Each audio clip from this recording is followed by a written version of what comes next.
Cuando se habla de una reforma tributaria progresiva, surge una respuesta de parte del poder establecido y de las grandes corporaciones económicas, de que si se cambia esa estructura no va a haber inversión extranjera.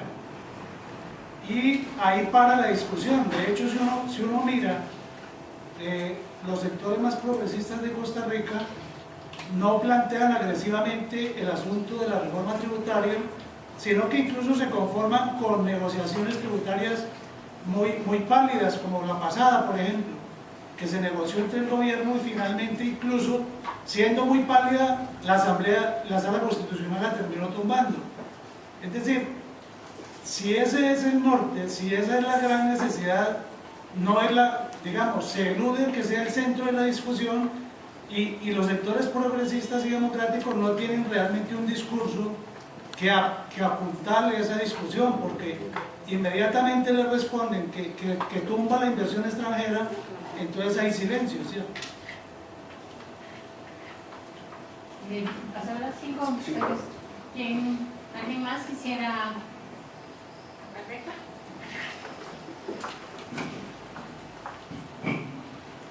Muchas gracias.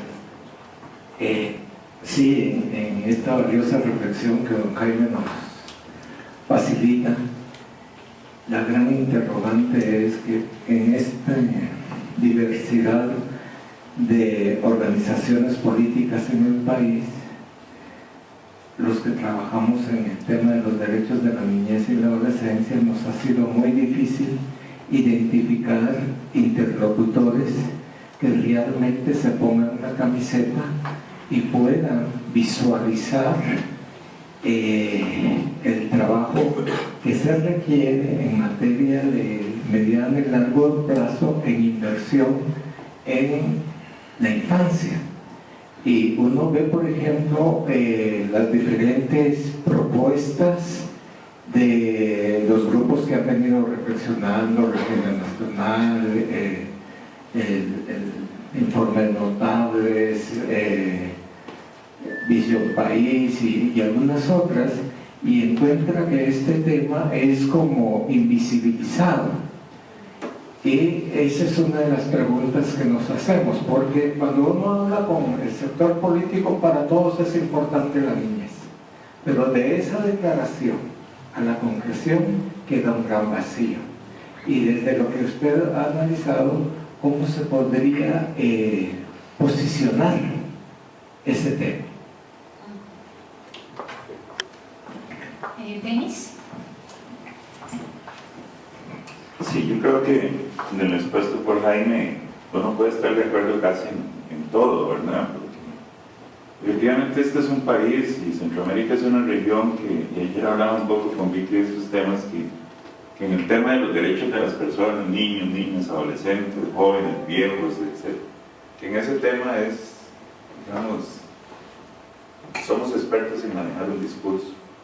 Aquí todos tienen derechos, todos tienen absolutamente derechos.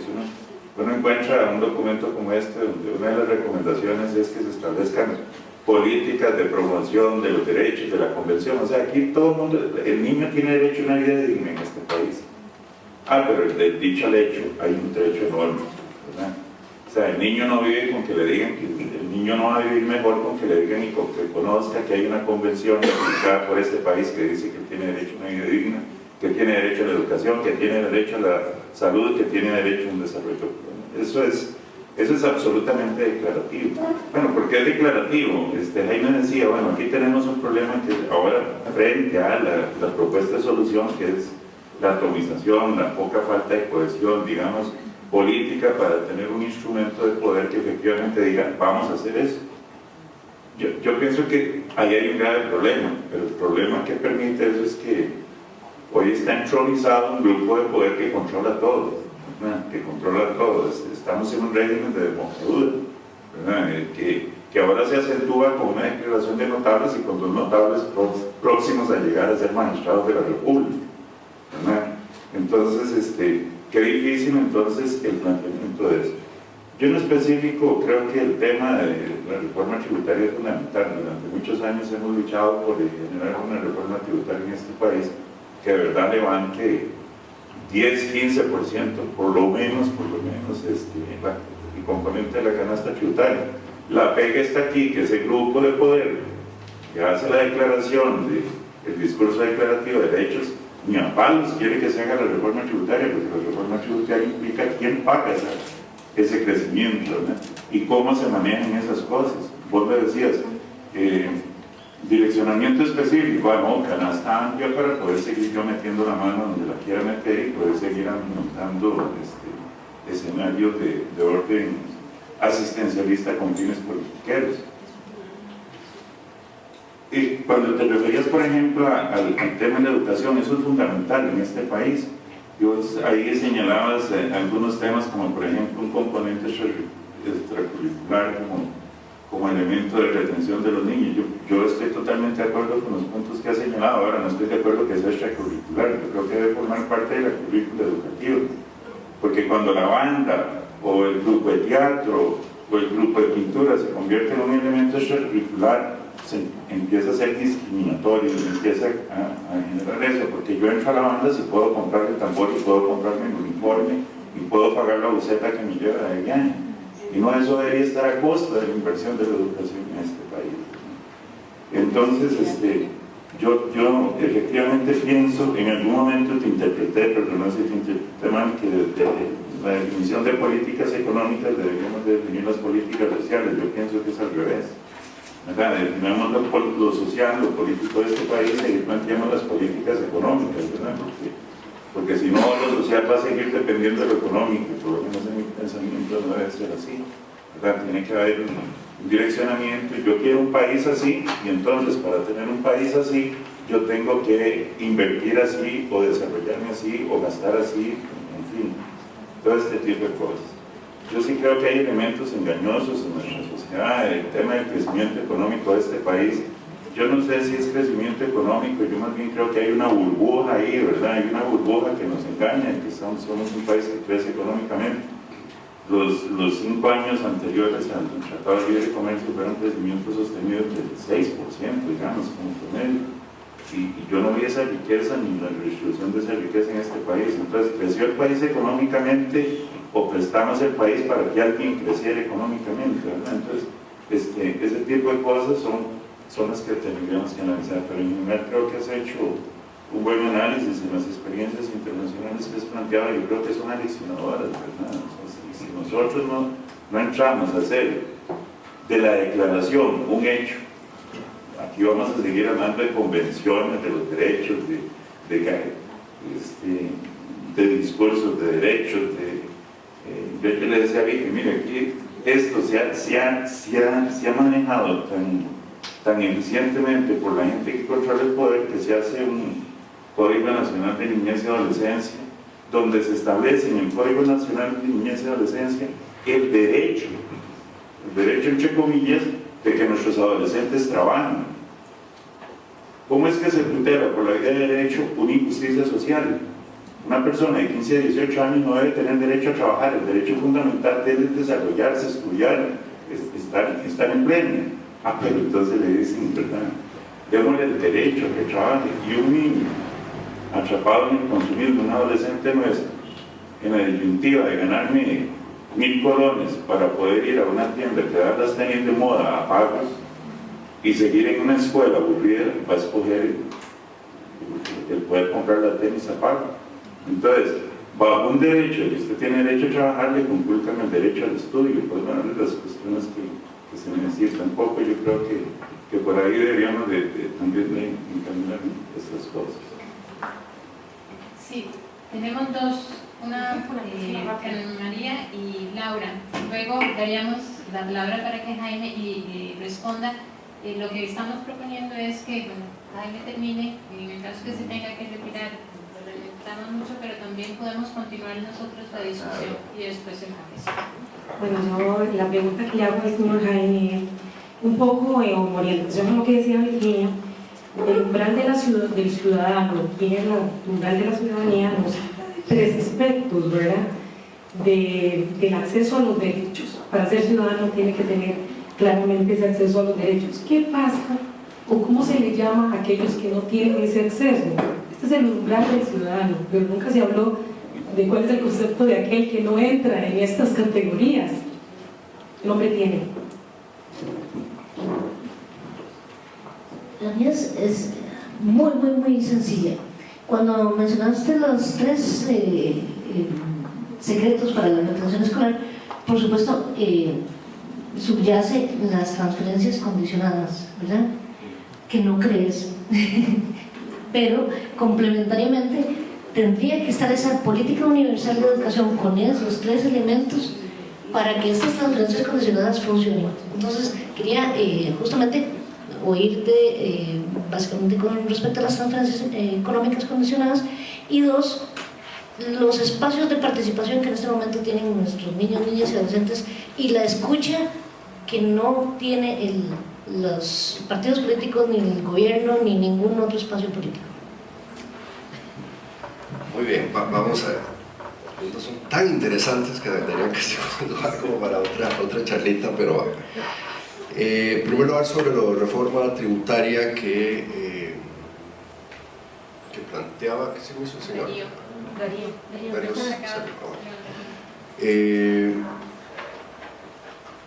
Sí, yo estoy de acuerdo con lo que él planteaba, en el sentido que me refería a la pregunta suya, don Darío, de reforma tributaria. No, yo estoy de acuerdo. Vamos a ver, el último proyecto de reforma tributaria a mí me parecía muy tibio y muy débil. Inclusive desde el punto de vista recaudatorio iba a generar poco, era un 1,5% del producto en el mejor de los casos. Al final se acaso el 1%, cuando yo coincido con lo que Denis ha dicho. Costa Rica debería tener una tasa de recaudación tributaria hoy día por lo menos del 25% del producto, para que fuese más o menos competitivo, pero bueno, no es así. Yo estaba mucho más entusiasmado con la primera propuesta de reforma tributaria integral que se hizo hace 8 años en el gobierno del presidente Pacheco, porque introducía una serie de figuras como renta mundial, como renta global, impuesto al régimen de zonas francas, etcétera, que son parte de un sistema tributario global. Es decir, ¿qué significa el régimen de renta mundial? Que una empresa o un ciudadano que tributa en Costa Rica tributa por todos los ingresos que genera en territorio costarricense y fuera de Costa Rica.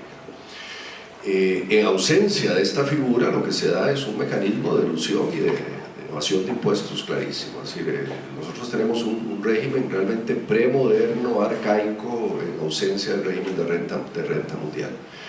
Y claro, y quien puede eludir impuestos son sobre todo las grandes empresas que tienen compañías, una compañía en Gran Caimán, otra en Panamá, en bancos offshore. Entonces el 40, 50, 60% de su producción la facturan desde allá y la envían desde acá, y no pagan impuestos sobre eso. Esa es una trampa. Y una reforma tributaria moderna debería incorporar esa reforma, igual que el régimen de impuesto de zona franca. O sea, tenemos que entrarle al tema de las exoneraciones en Costa Rica. Y eso se ha parado, les voy a decir por qué. No necesariamente porque fundamentalmente no porque las empresas extranjeras se estén negando a ello, sino porque hay una serie de empresarios ticos, hay que decirlo abiertamente, que están metidos en el régimen de zona franca, que están fraudulentamente metidos ahí, y que no quieren pagar impuestos igual que sus conciudadanos, que si usted y yo, Darío, montamos una empresa, tenemos que pagar el 25 o 30% de renta, pero si nos vamos al régimen de zona franca pagamos 0 y le hacemos trampa al resto de la sociedad. Para las empresas, las grandes empresas transnacionales, en realidad el tema de pagar o no les genera mayor problema. Inclusive muchas de ellas les serviría pagar acá, por una razón muy simple, porque ellas sí vienen de países donde tienen el régimen de renta mundial, no de renta territorial. Entonces si pagan acá, no pagaría en el IRS de los Estados Unidos, una empresa estadounidense, no pagaría en la administración tributaria francesa o alemana o en la canadiense, etc. Entonces en esto vamos a tener que realmente hacer un enorme esfuerzo, y yo creo que hay un sector empresarial en el país que decir: señores, Si ustedes quieren seguir teniendo sus empresas en un país que funcione, paguen impuestos para que el país siga funcionando. Si no es posible creer que tenemos empresas de primer mundo en un país que paga impuestos de tercer mundo. Entonces, yo estoy de acuerdo con usted. A mí me gustaba mucho más la primera reforma, la segunda no. El segundo problema es que efectivamente, si no hay un capítulo de transparencia de gasto muy importante, y ojo, la transparencia de gasto tiene que ver con la eficacia del gasto. Yo, por ejemplo, creo que la reforma de planificación de largo plazo y presupuestación de largo plazo que he mencionado es esencial para garantizar transparencia de gasto. El tema de inversión en la infancia, por donde es que, claro, ahí yo diría que nosotros deberíamos hacer un esfuerzo, como no es posible resolver todo a la vez, en ir escogiendo algunas políticas públicas muy concretas y meterle un esfuerzo. He hablado una que trabajamos mucho en el tema de los retenedores escolares, que me parece esencial. Hay otra que no he mencionado, y bueno, a eso vamos a tener que meterle un trabajo importante. Yo creo que asignando más derechos y exigiendo más deberes. Y vas a estar de acuerdo conmigo, Denis, es al gremio educador. Asignándole más derechos es mejor salario. Nunca se me olvida, esto es casi un lugar común, mucha gente lo dice, pero a mí me tocó vivirlo realmente. Hace unos 20 años, estando en Japón en un seminario, hablando con las autoridades japonesas de educación, en el renglón de los salarios públicos, el educador japonés gana, es decir, está en el renglón alto. Es decir, los mejores salarios los reciben los educadores, y la lógica es absolutamente simple en la filosofía de la educación japonesa. ¿En manos de quién vamos a poner nuestros niños? En manos de los mejores, punto. Esa es la lógica. En manos de los mejores. Y en América Latina, Costa Rica incluida, tenemos la noción de que no, vamos a poner a nuestros niños en los tipos que ganan menos. Es absurdo. O sea, ¿no?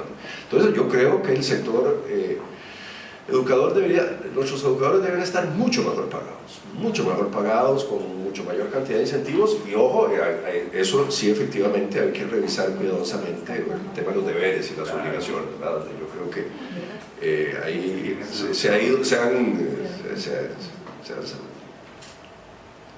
nos ha ido las manos en una serie de temas, ¿verdad?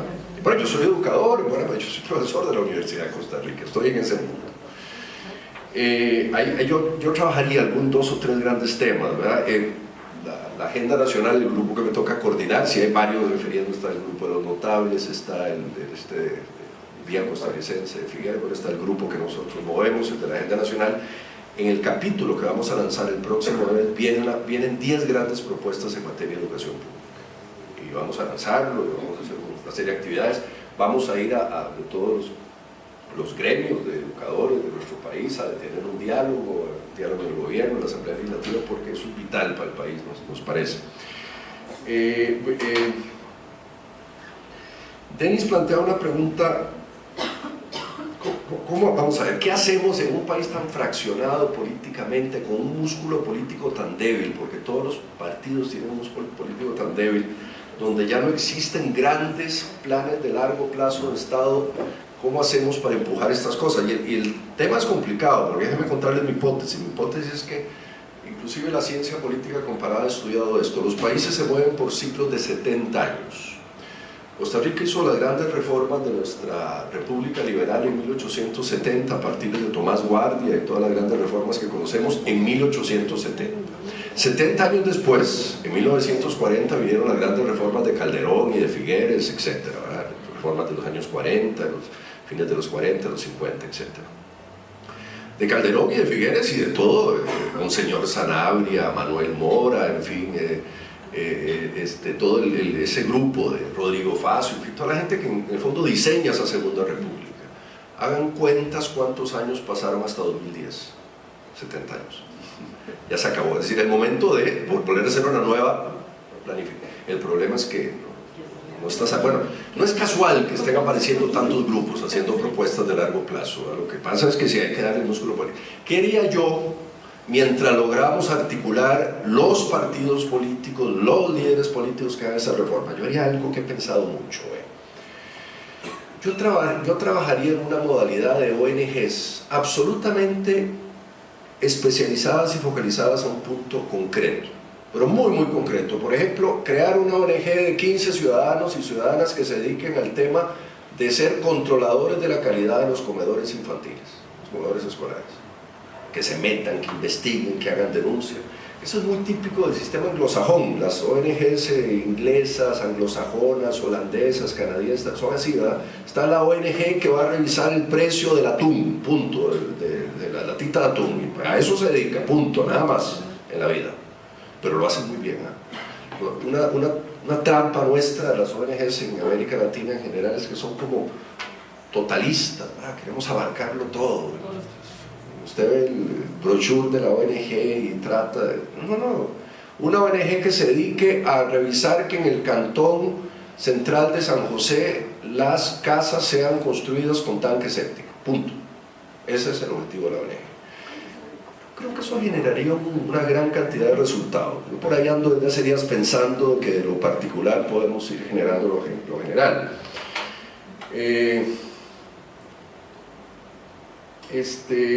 Bueno, sí, el tema de las políticas, políticas económicas o sociales, yo estoy de acuerdo con que sí, ese tema que en realidad la formulación debería ser concomitante. Es decir, al definir una política económica de crecimiento, de competitividad, tenemos que pensar también en la política social. Lo que pasa es que tampoco podemos pensar en distribuir sin crecer y producir, entonces hay que hacerlo integralmente. Eso da para una linda discusión de mucho tiempo. Bueno, Vicky, vamos a ver el tema. Bueno, la pregunta que vos hacías, ¿quiénes son los no ciudadanos? ¿Quiénes son los no ciudadanos? ¿Cómo se les va a llamar? Sí, bueno, vean, el trabajo nuestro de la CEPAL, lo llamábamos los habitantes, son los habitantes de un territorio, pero no son ciudadanos, ¿verdad? Los ciudadanos, a mí me gusta mucho el tema que se llama Defensoría de los Habitantes, porque esta Defensoría en principio busca defender los derechos inclusive de aquellos que no están dentro del umbral de ciudadanía. Así lo llamábamos nosotros en su día. Sí, a Amartya Sen y su grupo lo llaman simple y llanamente human beings, es decir, seres humanos sin ciudadanía, ¿verdad? Human beings with no citizenship, punto. Así los trabaja Amartya Sen y su grupo. Bueno, la gente que vive en una sociedad y sin embargo no tiene los derechos básicos, ¿verdad? Bien, y la pregunta que hacías, son dos, sí, pero déjame hacerte una reflexión. Pucha, mira cómo me duele tener que irme, es que tengo un compromiso en la Universidad de Costa Rica que no puedo fallar y tengo que estar, no sé, ni en helicóptero voy a llegar, tiene que ser a las 11. Yo sí creo en las transferencias condicionadas. Por eso decía que para llegar al cielo se necesita una escalera grande y una chiquita, como decía la canción mexicana. La escalera grande sería las políticas públicas universales y la escalera chiquita las transferencias condicionadas. Por ejemplo, los comedores escolares son una transferencia condicionada, es política pública focalizada, ¿verdad? Y hay pero ojo, es una política pública focalizada que se vuelve cuasi universal, ¿verdad? Se vuelve cuasi universal. Hay algunas que no pueden ser cuasi universales, es decir, tenemos un bolsón de pobreza en la zona de los Guidos y hay que ir a atender ese bolsón de pobreza. Bueno, hay que atenderlo con una transferencia condicionada, pero la transferencia condicionada tiene que ser acotada a resolver el problema inmediato, pero el paso siguiente es meter a esa población en una capacitación que le genere capacidades para la adquisición de términos de ciudadanía. Yo por eso he tenido conversaciones y diálogos con muchos de los jerarcas de Limas en los últimos 15 años o 20 años. Yo digo, señores, pero alguna gente muy buena que yo aprecio, pero está mal diseñado el modelo. O sea, en primer lugar que el 80% de los fondos de Limas sirven para pagar planilla, entonces nos queda nada más un 20%, ¿no? Es absurdo, ¿no? Entonces desmantelemos esa institución y démosle plata a la gente, punto. Debería ser por lo menos una relación de 50-50. Si el costo operativo de una entidad nos va a costar el 50%, que tengamos por lo menos el 50% para gasto operativo real de inversión. No puede ser que una institución nos cueste el 80% de los recursos, ¿verdad? Se vuelve un fin en sí mismo mantener la institución. Y el otro 20% es para dar plata que no genera sostenibilidad, ¿verdad? Entonces tenemos que... Nosotros hemos invertido en los últimos 15 años cerca de un 2,8% del Producto Interno Bruto en el renglón de pobreza. Y no hemos logrado, seguimos estacionados con un 20% de pobreza, ¿no? Y un 6-7% de pobreza extrema e indigencia, es decir, es un montón de gente en el Perú, un montón de gente. Lo cual significa que ahí fallamos, está mal diseñado. Ese sistema está mal diseñado y hay que sentarse a rehacerlo. Luego, no lo podemos rehacer con una planificación de 4 años. Habría que sentarse, ok señores, paremos esto, reestructuremos el modelo y hagamos una planificación a 20-25 años. Y todos los próximos gobiernos que vengan van a amarrarse a este modelo. No es que cada 4 años, con un espíritu muy clientelista y prebendarista, vamos a poner a nuestros amigotes en el IMA, hacia el señor que nos ayudó en la campaña ya y movió el taxi, le vamos a dar un bono de...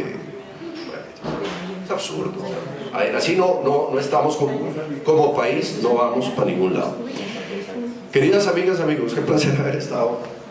Queridas, les agradezco muchísimo la invitación, estoy como siempre a la orden. Lamento, es que estamos literalmente en el arranque del semestre, arrancó este lunes el semestre de la Universidad de Costa Rica y yo estoy con 5.000 cosas encima en la UCR y estoy a la orden para venir de nuevo.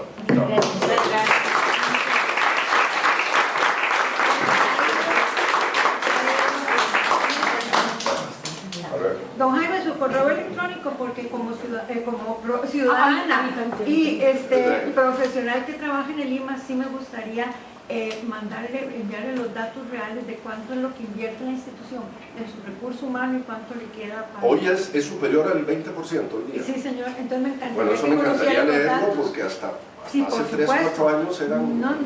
Sí, entonces, su correo electrónico. Mire, se lo voy a dar. Le voy a dar 2. Sí. El más fácil es Ordóñez, como mi apellido con N, Ordóñez, Ordóñez @ICG, Instituto Sede Centroamericano G de Gobernabilidad, ICG, web, webgrande.org. Sería una linda sorpresa.